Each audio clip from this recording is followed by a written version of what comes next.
Hello viewers, here's an article called Jane Austen and the Environment by Paul G. Brett. I'll try and read it the best of my ability. No one in Bath can be unaware of the 250th anniversary of Jane Austen's birth. Our most famous author, born on 16th of December 1775. Her 6 completed novels are written with great style and wit and deal with the search for wealthy marriage partners. But did she have anything to say about the environment? It was the time of such landscape designers as Capability Brown and Humphrey Repton. The natural world could be increasingly regarded as picturesque and beautiful. Jane does not discuss this as such, but numerous intimate and often emotional conversations take place on walks, in a copse, a grove, or in the shrubbery. She grew up in the Hampshire countryside, and it's thought that, although she lived in Bath from 1801 to 1806, she did not entirely like city life. In Persuasion, for example, the Musgrove girls, contemplating staying here, declared, "None of your Queen's Square for us." In Northanger Abbey, Henry Tilney says, "For 6 weeks I allow Bath is pleasant enough, but beyond that it is the most the most tiresome place in the world." That's surprising because I live there.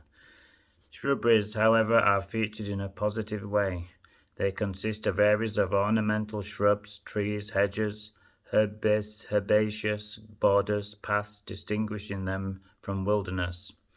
In Sense and Sensibility, pleasure grounds with named trees are mentioned, and Marianne steals away through the winding shrubberies, hoping to see her lover's house. In Pride and Prejudice, the picturesque is mentioned.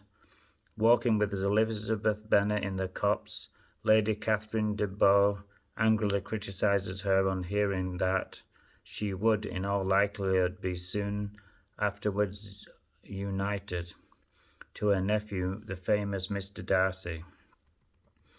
In Mansfield Park, Repton is mentioned, and Lady Bertram says, "One likes to get out into a shrubbery in fine weather." Fanny Price is sent into the shrubbery to reflect on her wilful and perverse refusal of a proposal of marriage. In Emma, never had the exquisite sight, smell, sensations of nature been more attractive to her, with spirits freshened.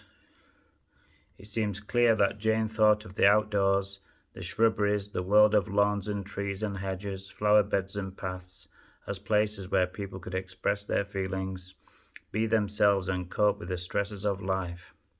It is the same today. For our physical and mental health, and for the healing of often troubled relationships, we should treasure the natural world and care for it, just as Jane Austen's characters did. Hope you liked that very clever article by Paul G. Brett. Thank you.